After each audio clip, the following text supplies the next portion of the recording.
안녕하십니까, 김영진입니다. 오늘 말씀드릴 내용은 첫 번째로 이 부채 협상이 진전됐다고 나온 그 뉴스, 호재성 재료죠. 그 말씀드리고요. 지역은행 상황이 또 좋아지고 있습니다. 반전 포인트인가 그거 한번 살펴봐야 될 것 같고요. 그리고 또 어제 이제 20년물 국채 발행이 일정이었는데요. 국채 발행 결과 한번 살펴보고요. 그 영향도 한번 보고요. 그리고 코스피 시황 분석하는 것으로 마무리하겠습니다. 어제 부채 협상 먼저 보겠습니다. 중요한 건 저거죠. 미국은 디폴트 되지 않는다. 모든 것이 이렇게 한 방에 해결되는 듯한 제스처를 대통령께서, 바이든 대통령께서 제스처를 취했는데, 이것에 대해서 이제 정치인들 특유의 이제 뻥카 아니냐, 그런 것도 또 의견이 나오고 있고, 또 이렇게 해결됐다라고 얘기를 하면서 이제 상대편에 대해서 또 다른 방식의 압박이 나타나고 있다, 이렇게 볼 수도 있는데, 그거는 상대당도 마찬가지로 똑같이 해결됐다라고 이제 얘기를 하고 있으니까 서로 이제 압박을 하고 있다, 이렇게 볼 수가 있는 것이죠. 그래서 그 내용 좀 뒤쪽에서 어떤 일들이 벌어지고 있나 벌써부터 외신 쪽에서 이제 그 배경에 대해서 거론하고 있는데, 여기 보시면 나와 있듯이 바이든 대통령하고 이제 1대1 대화 구도를 메카시 의원 입장에서는 좀 뭘 만들었다, 이렇게. 그리고 또 다른 쪽에서 본다면은 이제 민주당 같은 경우는 또 다른 옵션을 준비하고 있다. 그러니까 메카시 의원 쪽에서 뭔가를 얻었기 때문에 민주당 쪽에서는 또 다른 쪽을 한번 생각해 보고 있다. 그러니까 바이든 대통령하고 메카시 의원이 대화 협상 인원을 좀 줄였다라고 하는 그 얘기입니다. 그래서 1대1 대화 구도로 갈 수 있으니까 아무래도 입지가 강화되는 것이고, 그리고 몇 가지 이렇게 좀 하원에서 통과되고 있는 그런 의제에 대해서 어떻게 거론할 것인지, 협상할 것인지, 이런 구도를 좀 구체화했다라는 그 얘기입니다. 그래서 이쪽은 이제 우리가 외신 쪽에서 계속 들어오는 그 소식을 좀 지켜봐야 될 것 같고, 문제는 이제 시작됐다. 협상 자체가 시작됐기 때문에 뭐 일시에 다 해결될 거라고 누가 믿겠습니까? 근데 이렇게 하나둘씩 서로 이제 꼼수를, 정치 특유의 꼼수를 치고받는 그런 흐름이 나타나는 것 자체가 협상이 진행이 되는 것이고, 마냥 대치 국면으로 끌고 가면은 시장이 막 흔들릴 거 아니에요. 그렇게 시장 뒤흔들 상황이 아니라는 점에서 지금 이러한 협상 자체가 호재라는 점으로 좀 우리가 볼 수가 있겠다, 이렇게 생각이 됩니다. 근데 어제 이제 시장이 상승한 이유는 사실 그 내면에 이 지역은행 위기가 반전되고 있다, 이 점이 좀 중요하다라고 생각이 됩니다. 이 웨스턴 얼라이언스라는 그 은행이 예금 인출 흐름이 증가세로 반전이 됐다라는 얘기가 나오면서 지역은행들이 어제 급등을 만들었어요. 그래서 어제 상승을 보면은 제가 이 지역은행 ETF 이 KRE 그거하고 아래쪽에 이제 S&P 선물을 시간대별로 이렇게 비교를 했습니다.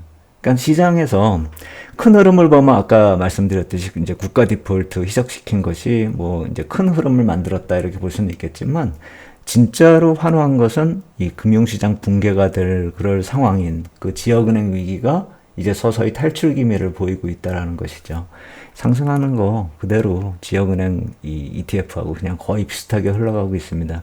물론 향후에는 뭐 이렇게 계속 지역은행하고 맞물려 가진 않겠지만, 지금은 워낙에 저 지역은행 쪽이 문제가 되고 있기 때문에 이렇게 나타나고 있다, 그렇게 볼 수가 있겠죠. 그렇다면은 이런저런 호재들이 나타나면서 어제 20년 만기 국채 미국 쪽에서 어떤 결과가 나타났냐면은 응찰률이 2.56배 나왔고, 지난달에 2.66배보다 약간 좀 안 좋긴 한데, 이게 3월 저점 이후에 개선 추세가 지속되고 있다는 점을 좀 봐야 될 것이고, 응찰률은 약간 좀 낮았지만 해외 투자자 비중이 괜찮았어요. 71%.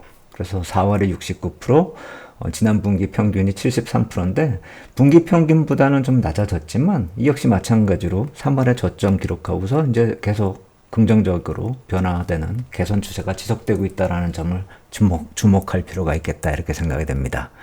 그래서 전체 상황 한번 이렇게 정리를 해봤고, 그로 인한 영향 우리 시장 쪽에서 어떻게 나타나고 있는가 이렇게 살펴보면은 선물 쪽은 코스피 200 쪽 선물은 약간 좀 매도를 하고 있습니다. 1000계약 정도 매도하고 있는데, 의외로 이제 콜 풋 옵션을 또 매수하는, 그러니까 변동성 매수로 좀 반전되는 그런 듯한 모습인데, 위클리 콜풋에서는 또 반대로 나타나고 있습니다. 지금 제가 집계할 때는 이제 위클리 콜을 좀 사고 풋옵션을 많이 매도하는 그런 모습이었는데 현재 12시 15분 시점에서는 위클리 콜도 매도, 위클리 풋도 매도 이렇게 돼 있었고 실제 제가 집계할 때 그 당시에 내용도 이 330콜 위클리는 매도를 하는 그런 모습이었고 이 풋 쪽으로 보면 325, 327도 매도하는 그런 모습이었거든요. 그러니까 위클리 쪽은 변동성 매도고 콜 풋 옵션 코스피 200 쪽을 매수하고 있는 모습은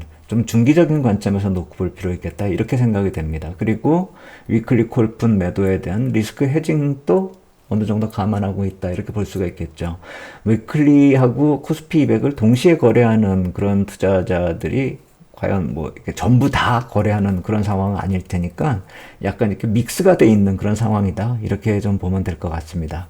그리고 달러 선물 같은 경우는 매수가 이제 많이 들어와서 이제 누적으로 3,000계약 정도 매수한 상태로 거의 다 없어졌습니다. 그래서 유동성 측면에서의 문제점은 어느 정도 이제 좀 해소되고 있는 것이 아닐까 이렇게 생각이 되고 국채 쪽은 약간 매도 나오면서 48,000계약으로 누적 매수를 좀 줄이는 모습이었습니다.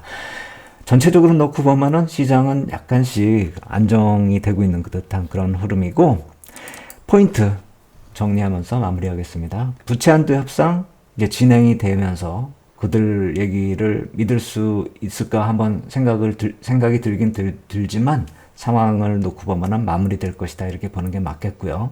두 번째로 지역은행 위기 흐름에서 벗어나기 시작했다는 점, 전 이게 가장 중요한 포인트라고 생각이 됩니다.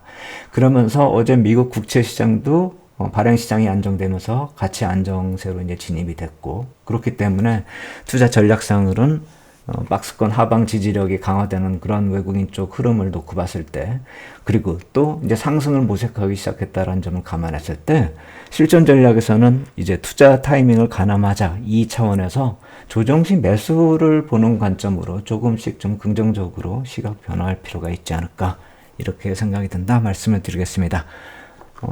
추천, 구독 부탁드리겠습니다. 오늘 여기까지 하겠습니다. 감사합니다.